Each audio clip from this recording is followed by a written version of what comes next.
कि द्रौपदी जी के पूर्व जन्म का कोई पुण्य नहीं था, उसके ऊपर ये आपत्ति आनी थी। और हम कबीर परमात्मा की आत्मा है, काल भगवान ने हमारे सुख, हमारे लिए कोई लेना देना नहीं है। हम चाहे दुख पावें चाहे हम नरक में जावें, उसने तो हमारे से अपना उल्लू सीधा करना है। और हमारे जो पिताजी, हमारे पिता हैं, उन्हीं की आत्मा को ठेस पहुंचती है कि मेरी ये प्यारी आत्मा आगे जाकर के कैसे कष्ट पाएगी, कैसे दुख होगी, इसको कहां कैसे सुख दिया जा सकता है। अब जो भी आज देव बना है, ब्रह्मा विष्णु महेश बना है, या कोई अन्य राष्ट्रपति बना है, प्रधानमंत्री, ये पहले कभी ना कभी किसी समय में परमात्मा कबीर प्रभु की शरण में आए हुए थे। उन्होंने उन्हीं के बताए अनुसार विधिवत कुछ साधनाएं कुछ समय की हुई हैं, जो अब सच साधना पर नहीं लग रहे हैं, तो अपने पूर्व जन्म के पुण्यों को नष्ट कर रहे हैं। तो ऐसे ही परमात्मा को फिर उस आत्मा जो कभी परमात्मा से संबंधित रही है किसी भी युग में, कहते हैं, परमात्मा कह रहे हैं कि जो जन मेरी शरण है ताका हूं मैं दास, और गेल गेल लाग्या फिरूं जब तक धरती आकाश। उसी विधान अनुसार परमात्मा इस द्रौपदी के पीछे पीछे था। तो ये देवी का अवतार थी, दुर्गा का अवतार। अवतार का अर्थ ये नहीं होता कि वो स्वयं ही होती है, क्योंकि वो अपने वहां से, अपने शरीर से, उसके पास एक पावर है, अपनी सबद सिद्धि से वो अन्य आत्मा प्रकट करके और भेज देती है। तो ये द्रौपदी वाली आत्मा परमात्मा की शरण में रही थी, जिस कारण से प्रभु को मालूम था कि इसके ऊपर आपत्ति आएंगी। इनकी हिस्ट्री, इसके जीवन हिस्ट्री में ऐसा लिखा है। तो प्रभु ने स्वयं ही लीला की। द्रौपदी स्नान करने के लिए, जब ये अनमैरिड थी, अपने पिता द्रुपद राजा के घर पे थी, स्नान कर, जब ये युवा हुई, शादी से पूर्व ये स्नान करने के लिए गंगा पर जा रही थी। गंगा के दरिया के ऊपर एक लड़कियों के नहाने का एक स्थान बना रखा था, जिसको लेडीज घाट बोलते हैं, जनाना घाट। तो वहां अपनी सैकड़ों सहेलियों के साथ प्रतिदिन द्रौपदी स्नान करने जाया करती थी।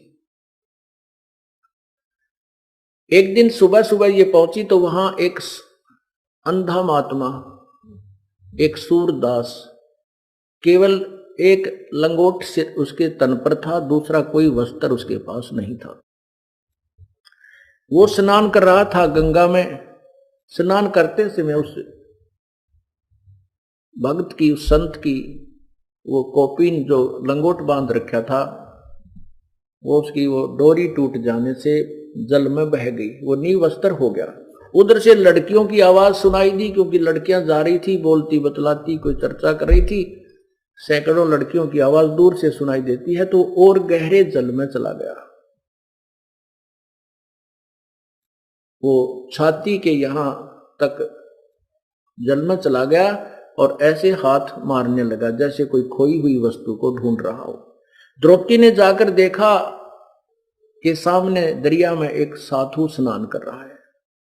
पुण्यात्मा जो होती हैं वो संत भगत को देखकर बड़ी प्रसन्न होती हैं, चाहे वो राजा है चाहे रंक है। अब द्रौपदी ने सोचा कि ये साधु स्नान कर रहा है, हम भी स्नान कर लेते हैं। स्नान करने के उपरांत साधु के पास बैठेंगे, भगवान की चर्चा इनके मुखारविंद से सुनेंगे, आशीर्वाद प्राप्त करेंगे। इस दृष्टिकोण से द्रौपदी स्नान करने लग गई। स्नान करने के बाद जब उसने देखा कि साधु तो अब भी जल से बाहर नहीं आया है, दरिया में खड़ा है, लेकिन नहा नहीं रहा, ये तो कुछ ढूंढ रहा है। द्रौपदी ने अपने विचारधारा से सोचा कि महात्मा के पास बाहर भी कोई वस्त्र नजर नहीं आ रहा, और द्रौपदी ने अपने ध्यान पूर्वक देखा तो देखा कि महात्मा निवस्त्र और लज्जा के मारे बाहर नहीं आ रहा है। तो लड़की ने, इसको साधु संत और पूर्व जन्म के संस्कार बताए जाते हैं, जो आव देखता ना ताव देखता, और अपने समर्पण करते समय, दान करते समय अग्रम मग्रम नहीं होती। तो उसने क्या देखा कि कोई वस्त्र उस लड़की के पास नहीं था, साड़ी थी, एक नहाकर पहनने के लिए ले गई थी, एक वो पहन रखी थी। तो उसने अपनी साड़ी जो बांधने के लिए नहाने के बाद लेकर गई थी, उसी में से एक गठ यानी 8-9 इंच एक बिलात का कपड़ा ऐसे फाड़ा और जल में बहा दिया। वो साधु क्योंकि उसको दिखाई नहीं दे रहा था, उसके साथ से दूर से निकल गया, महात्मा के हाथ नहीं लगा। ऐसे उस लड़की ने 7-8 बार कपड़ा फाड़ा और उसमें फाड़ फाड़ के पानी में डालती रही। अब साधु के हाथ नहीं लगा और आधे से ज्यादा साड़ी जो है लड़की ने फाड़ करके जल में डाल दी। तो उसने सोचा कि ये ऐसे बात नहीं बनेगी, महात्मा नेत्रहीन है। तो उसने एक लंबी लकड़ी ढूंढी जंगल तक और उसके ऊपर फिर एक बिलात और 8-9 इंच का टुकड़ा फाड़ कर उसके लपेटा देकर और लंबी लाठी करके महात्मा के जो हाथ लगा रहा था ऐसे ऐसे कर रहा था उसके आगे कर दी। तो जो ही उस साधु के हाथ लगा वो कपड़ा, उसने तुरंत उसको पकड़ दिया और शुक्र मनाया, जैसे लीला करते हैं, हे परमात्मा तेरा भला हो। बड़ा मापे का यानी बिल्कुल जितना चाहिए था उतना वस्त्र भेज दिया। फिर उस साधु ने देखा हाथों से कि ये तो भाई आम कपड़ा नहीं, किसी बेटी बहन का साड़ी का वो सुंदर चीर है। तब उसने पता लगा कोई बेटी आसपास खड़ी है और उसी ने ही ये तेरे को सहयोग दिया। तब उसने आशीर्वाद दिया कि बेटी भगवान करे, पर आज तने मेरा पर्दा रखा है, भगवान करे तेरी इज्जत भगवान बचावे और तने गणाए दे। कहते हैं साधु वचन पलटे नहीं, चाहे पलट जावे ब्रह्मांड। और वो साधु कौन थे? कहते हैं 100 छल छिद्र मैं करूं अपने जन के काज। वो कबीर परमात्मा स्वयं ही ना जाने किस रूप में कहां प्रकट होकर के अपने पुण्यात्मा की आपत्ति को टालने की व्यवस्था बना जाता है। अब लड़की तो आ गई, उसने को नहीं ध्यान रहा कब के, क्योंकि वो तो राजा की लड़की थी और भी दान बहुत कराया करती, पर वो दान ठीक ठिकाने का था। कहते हैं कुपात्र को दिया हुआ दान फलता नहीं, सुपात्र को दिया हुआ फलता है।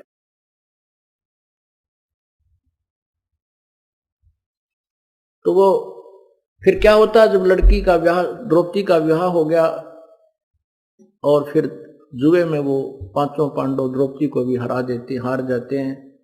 उस समय दुशासन और दुर्योधन दोनों ही कुपित होकर के द्रौपदी को भरी सभा में नंगा करने की चेष्टा करते हैं। और वहां पर भीष्म पितामह, द्रोणाचार्य, कर्ण जैसे विद्वान भी बैठे, विदुर जी भी बैठे, 5 पांडव भी बैठे और दुर्योधन की तो वो सैकड़ों की सेना बैठी थी। अब द्रौपदी को पकड़कर जब लाने लगे महल से, तो बांदी ने कहा कि द्रौपदी आपको जुए में हार चुके हैं पांडव, और आज दुर्योधन तुझे नंगा करेगा सभा में। और वहां भीष्म पितामह, द्रोणाचार्य, कर्ण जी और सब बैठे तेरी बेइज्जती करेंगे। द्रौपदी ने कहा कि बावली ऐसे कभी हो सकता है जहां भीष्म पितामह जैसे महापुरुष बैठे, ऐसा आज तक कहीं हुआ है? ऐसा सभा में ऐसा हुआ हो? है क्यों झूठ बोलती है? चुप रहे। इतने में दुशासन चला गया और उसके केस पकड़ के, बाढ़ जो खुले छोड़ रखे थे वो पकड़ के केस और बाहर घसीट के ले आया। सभा में देखा कि 5 पांडव बैठे हैं और द्रौपदी ने उनकी तरफ याचना करनी चाहिए रक्षा के लिए, लेकिन 5 ने नीची गर्दन कर ली, क्योंकि वो हार चुके थे, बंध चुके थे जुबान से, मर्यादा से। फिर उसने भीष्म पितामह, द्रोणाचार्य और कर्ण से पुकार की कि मेरी रक्षा करो। उन तीनों ने भी कुछ भी जवाब नहीं दिया। विदुर खड़ा हुआ, विदुर ने कहा, अरे नालायकों क्या कर रहे हो तुम? अपनी इज्जत आप ही उतार रहे हो, पांडव और कौरवों की इज्जत में कोई तुम अंतर समझते हो?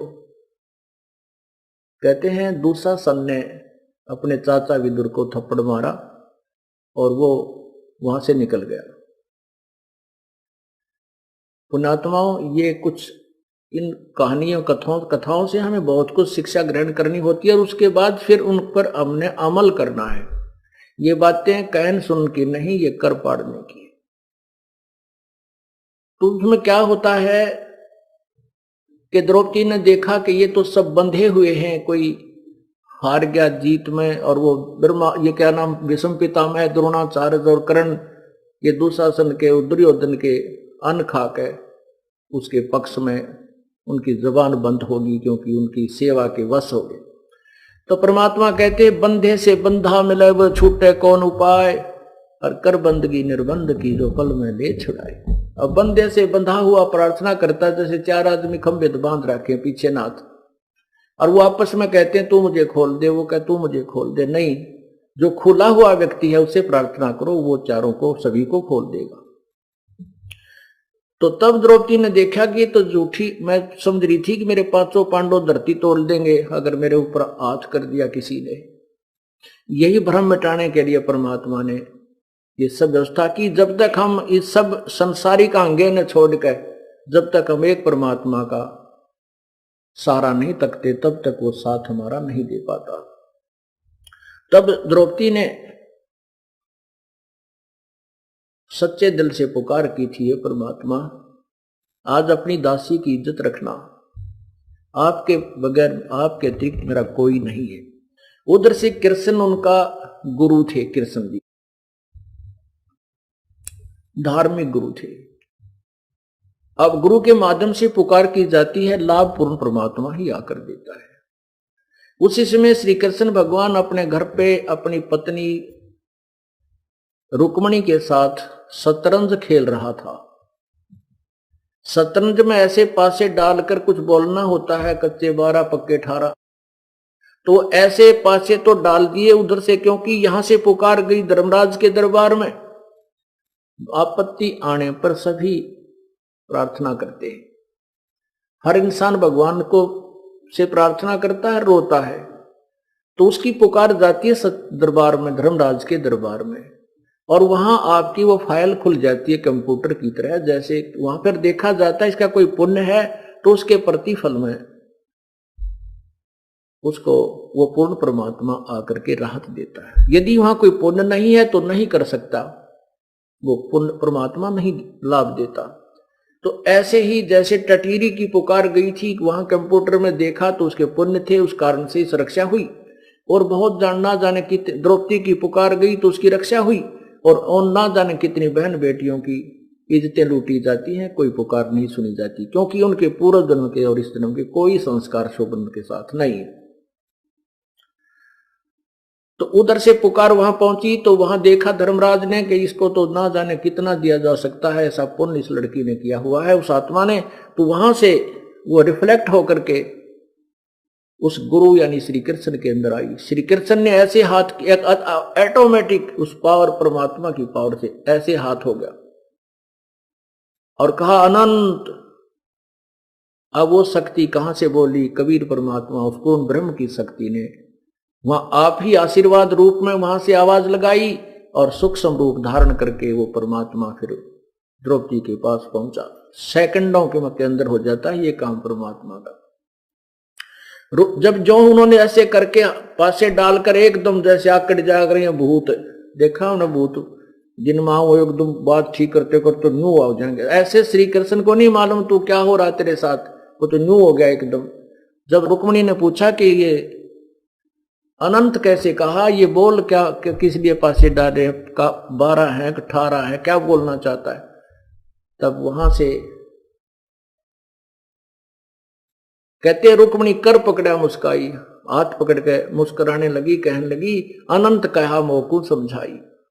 कहते दुशासन को द्रौपदी पकड़ी, हमरी भक्त सकल में सिकरी। यहां कौन पावर बोल रही थी? वो परम पावर बोल रही थी श्री कृष्ण ने।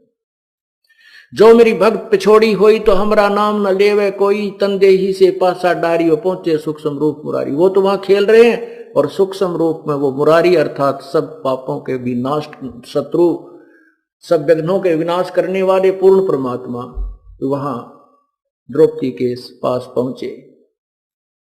खेचत खेचत खेच कसीसा सिर पर बैठे हैं जगदीशा, द्रौपदी सुता के चीर बढ़ाए, शंख शंखों पार नहीं पाए। द्रौपदी सुता को दिन ने लीर, लीर माने एक कातर दी थी, एक छोटा सा टुकड़ा दिया था। द्रौपदी सुता को दिन ने लीर, जाके अंत बढ़ाए चीर। अब वही परमात्मा कुछ देर के बाद वही श्री कृष्ण रूप में प्रकट हो गया। जब दुशासन और खींच खींच कर थक लिए, छोड़ दिया, नहीं उसको पार बसाई और चीर नहीं समाप्त हुआ, फिर द्रौपदी अपने महल में चली गई। परमात्मा पूर्ण ब्रह्म उसी श्री कृष्ण रूप में वहां प्रकट हुए तब द्रौपदी ने पूछा, हे भगवान, ऐसा तो मैंने कोई कर्म नहीं किया था, ये कौन से पुण्य का, क्योंकि पुण्यात्मा अपने उसकी सुई वहीं जाती है कि मेरा ऐसा कौन सा पुण्य था जो मुझे ऐसा फल मिला। तब उस परमेश्वर ने बताया कि बेटी, तूने एक समय जब तू कंवारी थी उस समय आपने एक महापुरुष को, संत को एक छोटा सा टुकड़ा दिया था लीर का, वो फिल्म चला दी परमात्मा ने, वो पिछली याद आ गई उस लड़की को कि एक। तब उसने विचार किया कि परमात्मा ने कहा कि तूने जो एक साड़ी का टुकड़ा दिया था उस महापुरुष को, उसके उस दान के स्वरूप आपको आज इतना कपड़ा देना पड़ा प्रभु ने। तब द्रौपदी कहती है, ध्यान आया, हो वो तो मैंने इतना कपड़ा दिया था, एक साड़ी भी कोई बड़ी बात नहीं है, इतना दुशासन जैसे महापुरुष वो विद्वान और पहलवान बन रहा था और ढेर लाग गया साड़ी का 2-3 जगह और फिर भी समाप्त नहीं हुआ। तब द्रौपदी कहती है, परमात्मा, जब मुझे पहले बेरा होता इस बात का कि इसे महापुरुष को इतना दान करने तो इतना ढेर लग जाता है, तो अगर मुझे पहले पता होता कि एक चीर के कारण मेरे हो गए चीर अपार, और जब मुझे पहले पता होता मैं सर्वस्व देती बार उस परम पिता के लिए। तो पुण्यात्माओं, इसी कारण से गरीबदास जी कहते हैं, ऊंची थलियां खेती वो मैं भूल रहे निज डेरे नु, गरीबदास ये वक्त जाते रो गए इस पैरे। बोलो सत